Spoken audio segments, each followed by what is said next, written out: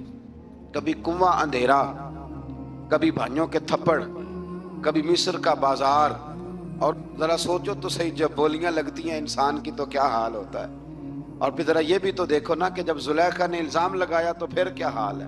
اور پھر 12 سال کی جیل پر رب فرماتے ہیں شان میں نے یوسف کو ہی عطا فرمائی. تو حضرت مریم سلام اللہ علیہا جب وہ بیٹا لے کے گئی ان کے پاس تو انہوں نے کہا یہ کہاں سے آ گیا؟ آپ فرمانے لگی میں نے تو چپ کر روزہ رکھا ہوا ہے، اسی سے پوچھ لو یہ کہاں سے آیا ہے، یہی بتائے گا. پنگوڑے میں تھے حضرت عیسیٰ علیہ السلام، پنگوڑے میں. تو قرآن مجید کہتا ہے کہنے لگے قال انی عبد اللہ. حضرت عیسیٰ بولے اور بول کے کہنے لگے میں اللہ کا بندہ ہوں. اور آتانی الکتاب، خالی نہیں آیا، کتاب ساتھ لے کے آیا ہوں.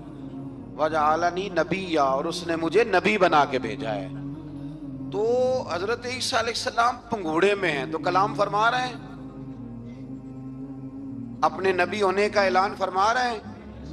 اب اس بندے کے قریب جا کے اس سے سوال کرنے کو دل نہیں کرتا جو نبی پاک کے بارے میں کہتا ہے 40 سال کے بعد نبی بنے. یہاں پنگوڑے میں حضرت عیسیٰ کلام کریں پنگوڑے میں، اور وہ پنگوڑے میں کہے میں نبی ہوں، اور تو اپنے رسول کے بارے میں یہ کہے کہ بکریاں چرا رہے تھے تو معاذ اللہ انہیں پتہ ہی نہیں تھا کہ میں نبی بن جاؤں گا. ایسی کوئی بات نہیں. اعلیٰ حضرت فرماتے ہیں اللہ اللہ وہ بچپنے کی پھبن، یعنی بچپن میں بھی رنگ ڈھنگ نرالے تھے میرے رسول کی. اللہ اللہ وہ بچپنے کی پھبن، اس خدا بھاتی صورت پہ لاکھوں سلام، اس خدا بھاتی صورت پہ. اور مرحوم اعظم چشتی نے بھی ایک جملہ بڑا خوبصورت کہا، اس نے کہا تیری حیات پاک کا ہر لمحہ پیغمبر لگے، تیری حیات پاک کا ہر لمحہ پیغمبر لگے. پھر اس سے آگے آیت نمبر 41 سے ایک بار پھر حضرت ابراہیم علیہ السلام کا ذکر ہے کہ وہ بہت سچے نبی تھے. انہوں نے اپنے چچا کو بے جان بتوں کی عبادت سے روکا، عذاب الہی سے ڈرایا. اس نے کہا کہ آپ ہمیں ہمارے خداؤں سے پھیرنا چاہتے ہیں، اس سے رک جائیں ورنہ ہم آپ کو سنسار کر دیں گے. ابراہیم علیہ السلام نے کہا کہ میں آپ کے لیے اپنے رب سے استغفار کرتا رہوں گا، وہ مجھ پر بہت مہربان ہے. تو اللہ تبارک و تعالیٰ نے انہیں اسحاق علیہ السلام بیٹے اور یعقوب علیہ السلام پوتے کی بشارت دی، اور یہ بھی فرمایا کہ یہ دونوں نبی بھی ہوں گے. پھر آیت نمبر 51 سے لے کر 58 تک مختلف انبیاء کا ذکر ہے. اللہ تعالیٰ نے اس میں فرمایا کہ حضرت موسیٰ کو برگزیدہ رسول، نبی اور اللہ کا رازدار کہا گیا، اور حضرت ہارون کی نبوت کا بیان بھی ہوا، اور حضرت اسماعیل کو وعدے کے سچے، نماز اور زکوٰۃ کا حکم دینے والے رسول اور نبی اور اللہ کا پسندیدہ قرار دیا گیا. ادریس علیہ السلام کو صدیق نبی قرار دیتے ہوئے فرمایا کہ ہم نے ان کو بلند جگہ پہ بٹھایا ہے. کہاں ہے ادریس علیہ السلام؟ چوتھے آسمان میں بھی، اور جنت کا قول بھی ہے. 2 روایتیں ان کے بارے میں ملتی ہیں. ایک تو یہ ہے کہ وہ حضرت ملک الموت سے ایک دفعہ کہنے لگے تو میرا یار نہیں بن جاتا؟ اللہ ہی بھلا کرے. حضرت اسرائیل کو کہنے لگے دوست بن، جو کہا بن جاتے ہیں، دوستی ہو گئی. فرمانے لگے یار موت کا ذائقہ کیسے چکھاتا ہے؟ کہنے لگا میں آپ کو چکھا دیتا ہوں. آپ کو موت کا ذائقہ چکھایا اور دوبارہ پھر روح ڈال دی، آپ اٹھ کے بیٹھ گئے. کہنے لگے دوزخ تو دکھا، نے وہ بھی دکھا دی. فرمایا جنت تو دکھا، جنت بھی دکھائی. تو کہنے لگا واپس چلیں. فرمانے لگے اب تو نہیں جانا. کیوں؟ فرمایا رب فرماتا ہے ہم فیہا خالدون، جو جنت میں آئے گا یہیں رہے گا. نے کہا جناب وہ تو پہلے موت کا ذائقہ چکھنا ہے، پل صراط جو دوزخ کے اوپر ہے وہاں سے گزرنا ہے. تو آپ فرمانے لگے یہ دونوں کام میں کر چکا ہوں اور تو نہیں کرائے ہیں، لہذا میں آ گیا ہوں تو میں نے یہیں پہ رہنا ہے. اب حضرت ملک الموت علیہ السلام نے عرض کی مالک یہ تیرا بندہ. فرمایا تیری دوست بھی اس کے ساتھ لگی تھی تو میری توفیق سے ہی لگی تھی، اور یہ یہاں تک آئے بھی میری توفیق سے ہی ہے. میرا ارادہ بن گیا انہیں یہاں رکھنے کا. میری طلب بھی تو تیرے کرم کا صدقہ ہے، میری طلب بھی تو تیرے کرم کا صدقہ ہے. یہ پاؤں اٹھتے نہیں بلکہ یہ اٹھائے جاتے ہیں. تو یہ بھی تو اس کا کرم ہوتا ہے نا کہ وہ کس طرح کر کے کسی کو نوازتا ہے. آیت نمبر 59 میں اللہ تعالیٰ کے فرما بردار اور سرکش بندوں کے احوال اور جو ان کے آخرت میں احوال ہوں گے ان کا ذکر کیا گیا ہے۔ آیت نمبر 66 میں بتایا گیا ہے کہ منکرین آخرت حیات بعد الموت کے بارے میں ہمیشہ شک میں مبتلا رہے۔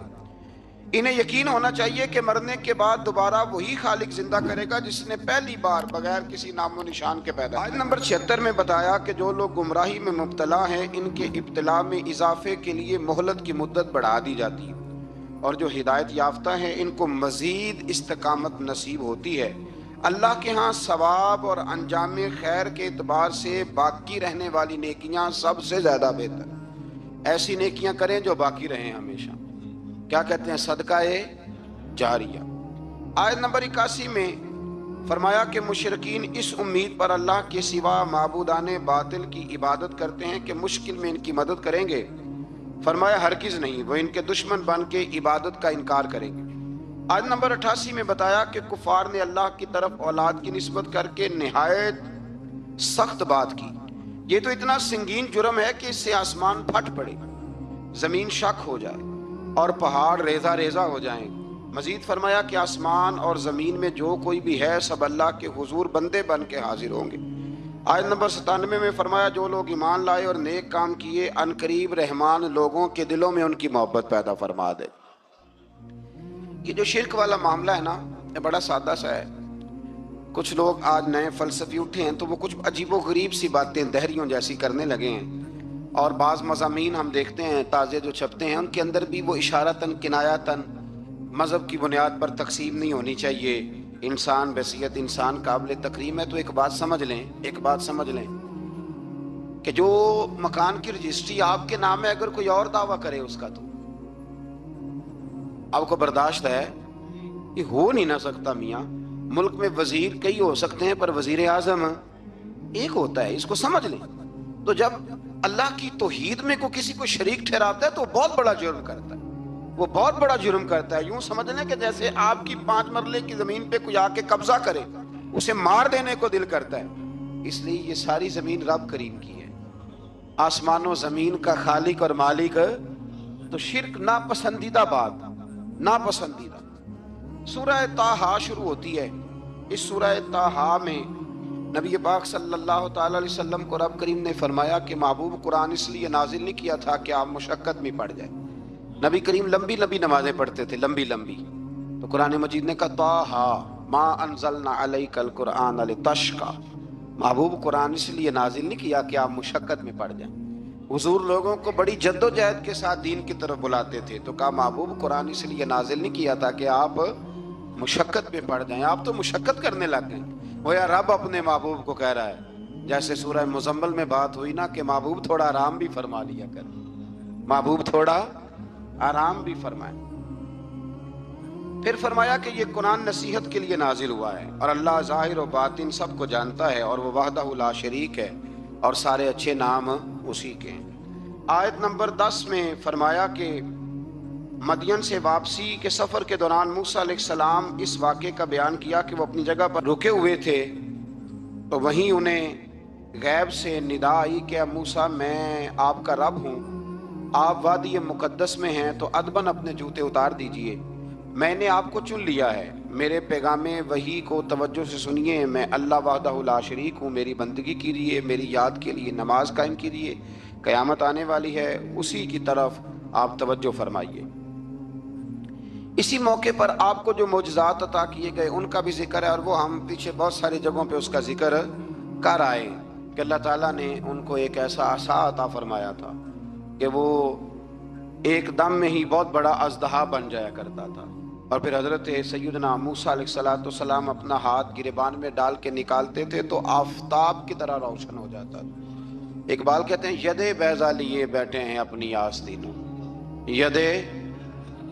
یدے بیضا لیے، چمکتے ہوئے ہاتھ ہیں ان کے، تو یہ اپنی آستینوں میں چھپا کے بیٹھے ہیں۔ پر اقبال نے یہ ولیوں کے لیے کہا ہے، نہ پوچھ ان خرقہ پوشوں کی، ارادت ہو تو دیکھ ان کو، ارادت ہو تو محبت کے ساتھ دیکھ، تنقید کے ساتھ تو پتہ ہے پھر بندے کو کوئی شے نہیں ملتی، آنکھیں گونگ ہو جاتی۔ ارادت ہو تو دیکھ ان کو، یدے بیضا لیے بیٹھے ہیں اپنی آستینوں میں۔ پھر اللہ تعالیٰ نے نا حضرت موسیٰ علیہ السلام کو حکم دیا تھا کہ فرعون کو دعوت دیں، تو حضرت موسیٰ نے دعا مانگی جو آیت نمبر